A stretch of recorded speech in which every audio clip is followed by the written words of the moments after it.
Welcome, everybody, to another version of BJ's Connections podcast, where we get to introduce you to another amazing person and connect all of us from all over the world. Today, I have the privilege of introducing you to an amazing woman who has had a heart for animals and young people all her life.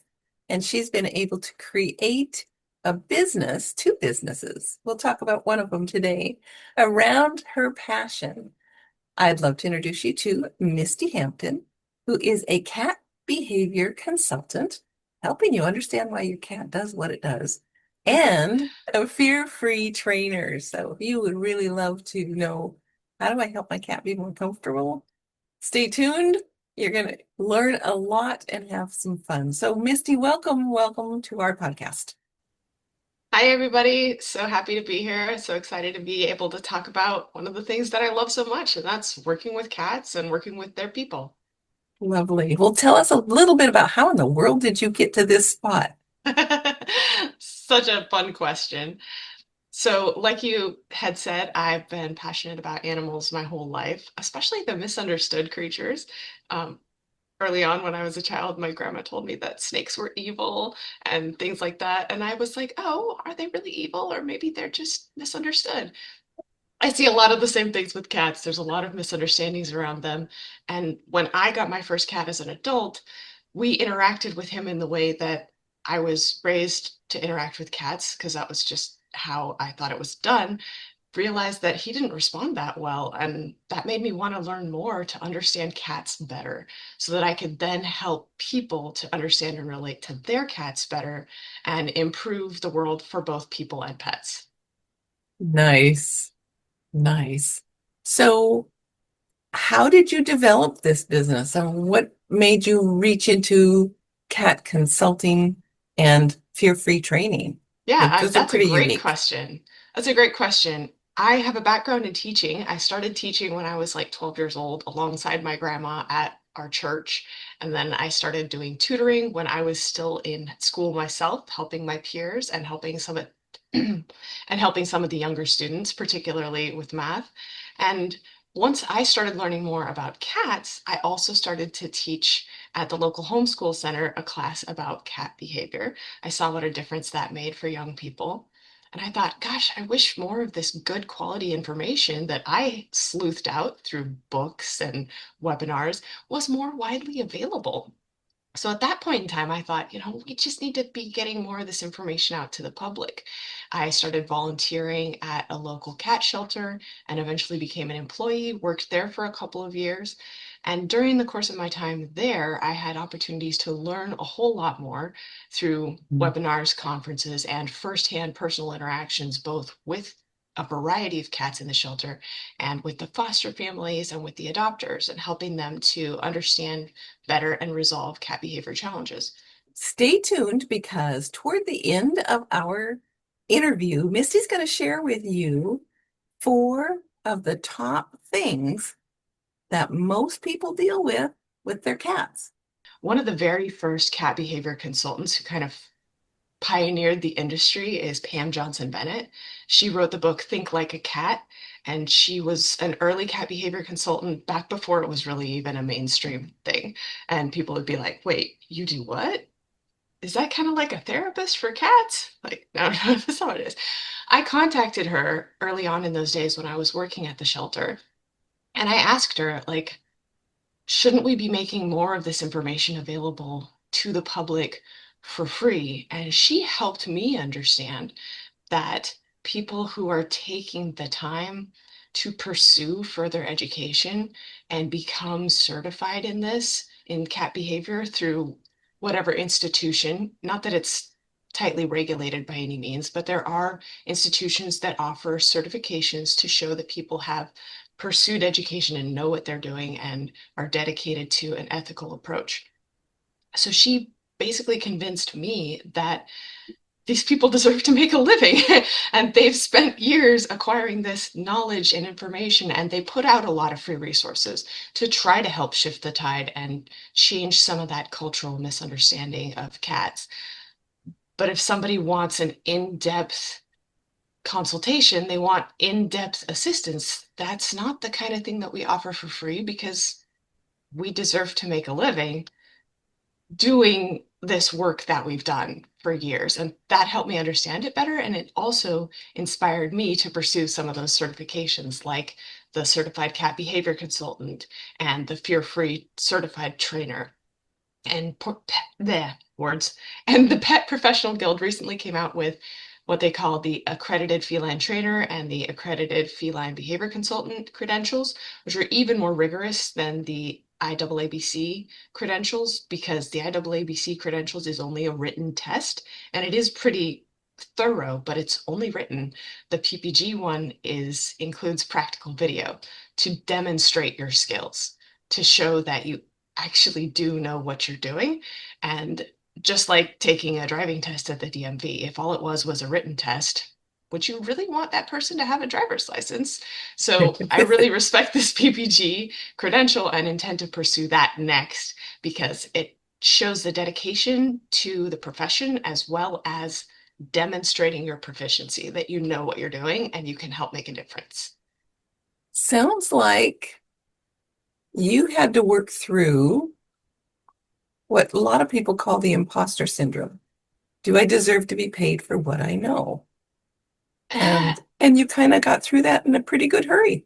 I mean, a little bit, but I would say it wasn't so much that. It was more about people need access to good information, and why isn't this information freely available, Mm, and somebody should be putting this information out there. It wasn't really questioning my own competence. Not that that's never been a nice. struggle for me, but that's not the main challenge that I dealt with. It was more of Okay. just recognizing that um, people who are asking for advice are not always serious about follow through. Mm, It would sure. sort of be like, if someone asked for help on their math homework when I was tutoring, maybe I could help them with one or two questions for free because they're a student and I'm a student and we're both in the library together. That's fine. But if they say, hey, could you help me study for my upcoming test? I'm not just going to give them an hour or 2 hours of my time for free because my time is valuable. And if they're going to appreciate my services, they need to pay for it. Skin And in the game. yeah, exactly. I mean, if they're invested in it Yeah. financially, then they are more likely to be committed to following through and actually doing it. Otherwise, if somebody just Yep. sets an appointment with you for a free consultation, they may or may not show up. Mm, Then that might waste your time. true. Or you might spend 2 hours crafting some incredible, thoughtful email and then never hear back from them. Mm, And that's not a good use of my time and energy if I know that that person may or may not actually take that and do something with it. So realizing that, it was more of recognizing like, oh, I don't want to waste my time and energy. I can't help everyone in the world. So I need to spend my time and energy on the ones where I can make the biggest difference. Could I tutor somebody in English? Sure. Am I the best tutor for English? No. So if somebody comes looking for an English tutor, I'm going to refer them elsewhere because my time is better spent helping them with math, which is my specialty. So it's the same thing with cats. And it was recognizing that. It took me a few years to recognize that. But now I'm at a point where if somebody emails me or writes a comment on one of my social media pages saying, hey, I have a quick question, and then they launch into like a 2-page description of a reintroduction between their two cats, and they're like, I want help with this situation. What should I do? I'm like, okay, that's not a quick question. That is a very individualized situation. And if I were to give you a quick answer to your quick question, it's not going to solve your problem.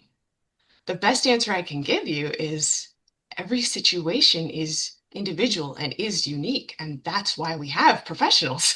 So that, I mean, it's one thing to offer general advice to the public, and that needs to be out there because there's so much crap advice on the internet, especially when it comes to pet care. There's a mm, lot of really bad advice. And I think most of it comes from people who mean well, and they've maybe lived with cats their whole life, and they're like, yeah, this is what I've always done, and it's always worked for me. There's a difference between sharing your experience and presenting yourself as an expert. And people see this advice online and they try it, and it maybe this general advice doesn't work in their specific situation. And that's where a professional comes in, where they can meet you where you are, work with you individually, just like I do for students in math. It's the difference between a math teacher who comes into the class and gives everyone some general information and a few examples and then says, go do your homework, have fun, versus a tutor who's like, okay, which one are you struggling on? What concept are you having a hard time with? Okay, let's look at the problems you got wrong and see if we can help you build those skills that you need. Everything that you are sharing about value and understanding and learning and taking the time to become a professional is so spot on for every entrepreneur out there. Really, that is something I think almost everybody struggles with or has to walk through and figure out, how does this land for me? How Mhm. do I feel about what I can offer and what my value is worth? And I think it's really appropriate for everybody to hear. I do think it is a big thing to navigate when you're starting a business or running a business, especially if you're creating online content, Mm, that you need to balance what am I putting out into the world for free so that people hear my voice and know that I have something valuable to offer? And what are my paid services and what do I charge for those services? And if there are people in financial hardship, what is my financial aid program going to look like? Because we all want to be able to help other people. mm, And no matter what your service is, there's going to be somebody who needs it that can't afford it. But there are also True. a whole ton of ideal clients who can. And so, because I charge a rate that I'm comfortable with, and I have enough of those ideal clients paying that rate, that allows me to then help the one or two clients who come in and they're like, hey, I'm seriously committed to doing this. I really want to do this. Can we break this up into payments? Or I just lost my job. Do you have any kind of discounts you can offer? And I'm like, yeah, thank you for asking, because that's not easy to ask. And let me see how I can work with you to make this doable.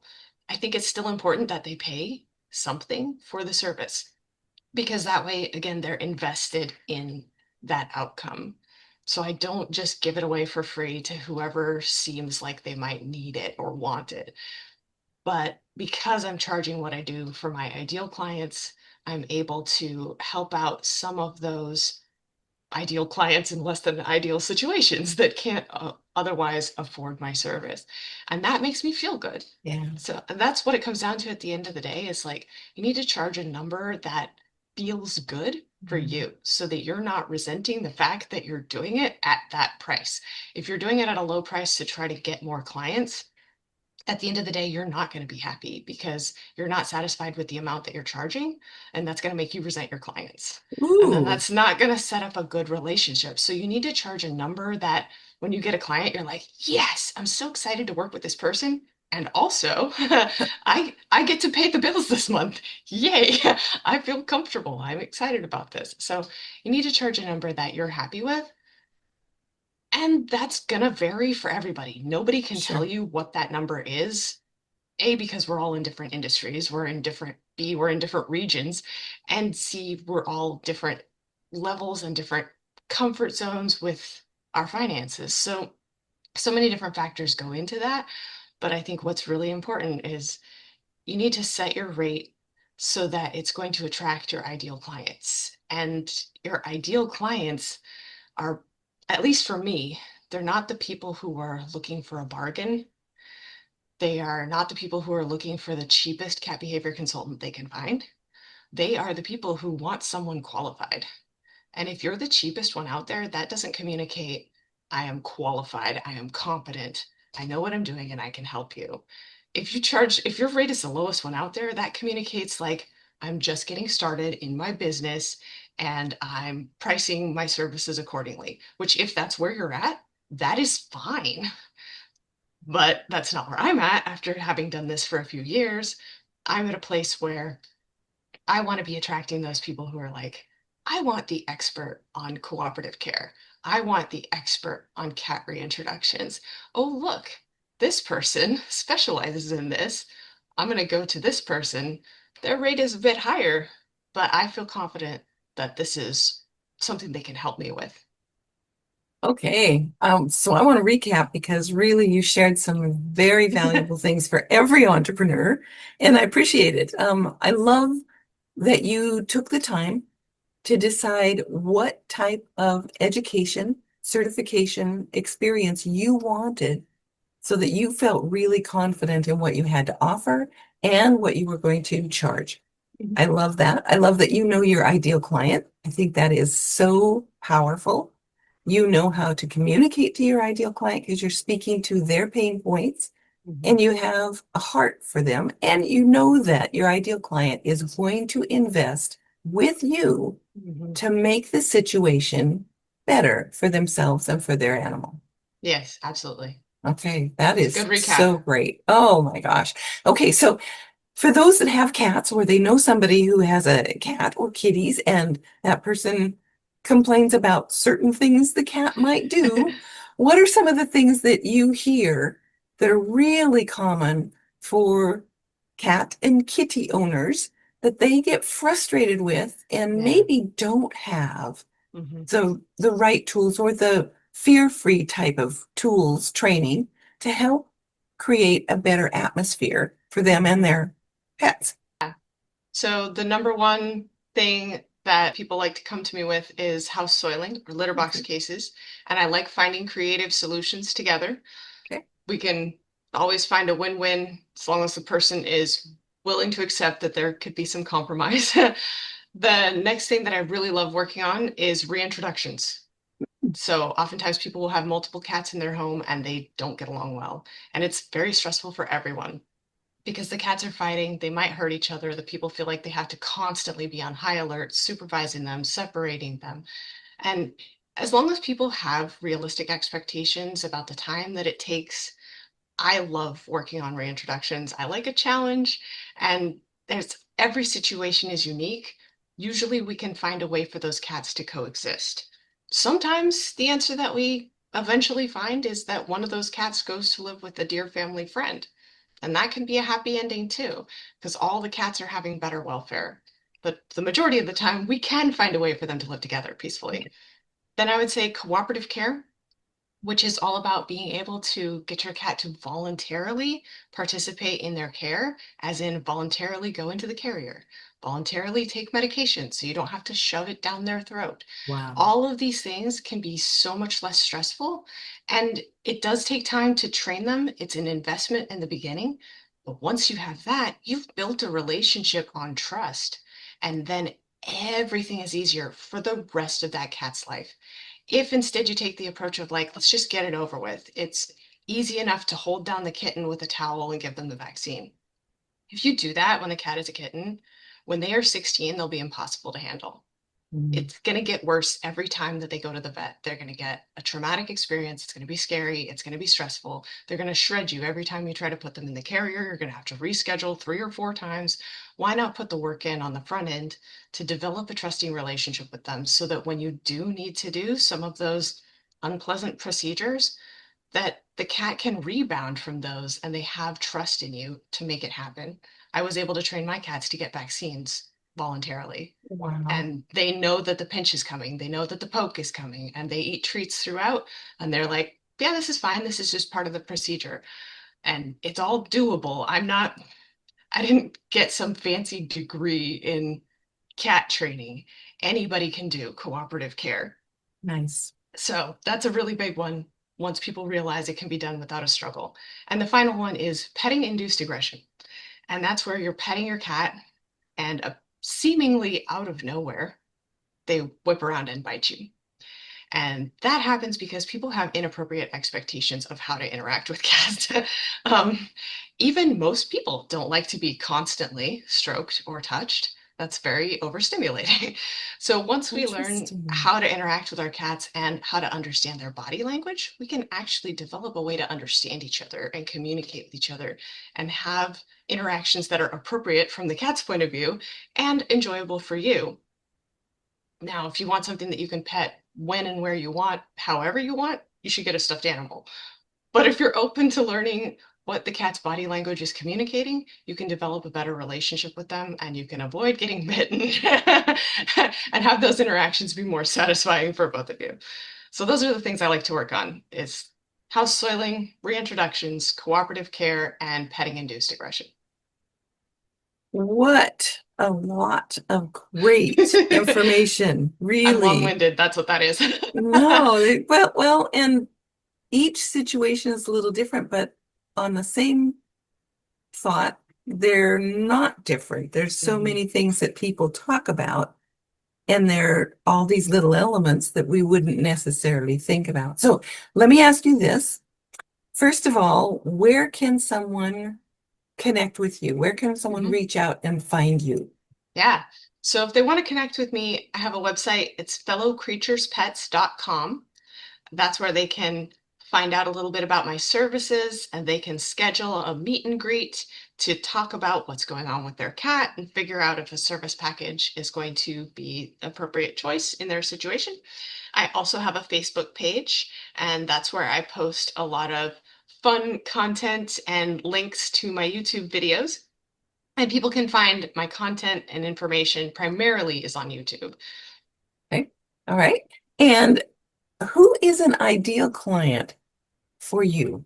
So I would say my ideal client is somebody who recognizes cats as living creatures that have their own needs and desires, Okay. not as just an accessory that exists for the sole purpose of making you happy, because that's not realistic. Even with our children, they have their very own needs and desires. They don't exist for the purpose of making us happy. What? So somebody who sees pets as having a relationship, Okay. not somebody who raises their eyebrows at the idea that you could have a relationship with a cat and thinks that the word relationship means romance. Like, clearly, that's not what it means. Any other living individual that we relate to and with is a relationship, and cats are no different. So, somebody who sees cats as having some type of a relationship, a companionship, and they want their cat to live their best life and they're willing to put in the work. Somebody who recognizes that if you want something to change, you need to be part of that change. You can't just Mhm. hire a professional to come in and fix your cat's behavior because the reason that that cat is engaging in the behavior is it meets a need for them. So you need to understand why the cat is engaging in that behavior so that you can shift it, which is going to involve changes in the environment and potentially changes in your behavior. And if you're thinking that you can just pay a professional to come in and fix your cat's behavior, you're wrong. That'd be Not like an paying, ideal client. right? That'd be like paying a therapist to fix your spouse or fix your children's behavior. I We mean, can't we do that. try, but it Okay. really doesn't work. It doesn't So work. somebody who recognizes that it is a relationship with another living creature who has their own wants and desires, and that you're going to need to put in the work to shift that behavior and make it more acceptable. Okay. Excellent. And what if you were to give one piece of basic advice, which Mhm. all through our interview here, there's been some fabulous advice or just insights into, cat behavior and the Mhm. things that maybe that would cause them to be uncomfortable. But if you were to give one piece of advice to cat owners, what would be the number one thing you would tell them? It comes back to what I learned from Pam Johnson Bennett in her very first book, Think Like a Cat. Try to Okay. put on the glasses of seeing things more from the cat's perspective and recognizing what their experience might be like. And starting from there, you can't go wrong. Nice. Now you've done some really fun YouTube videos actually from the cat perspective. They're so adorable, they're so cute, and they're insightful because most of us, unless we've really been around someone who taught us, to look at our pets from maybe a different perspective Mhm. rather than just human, like you're here for me. Most of us really have not had that kind of training. So Mhm. I encourage everybody, you need to pop over to the YouTube site. And is it also called Fellow Creatures? Yeah, Fellow Creatures Pets on YouTube. Okay, Fellow Creatures Pets on YouTube and watch some of those videos. Like, comment, be sure that you subscribe because that's how Definitely. more people find that content. So, Misty, it has been delightful to just learn more about all the things that most of us probably didn't realize were causing issues for our poor little cats.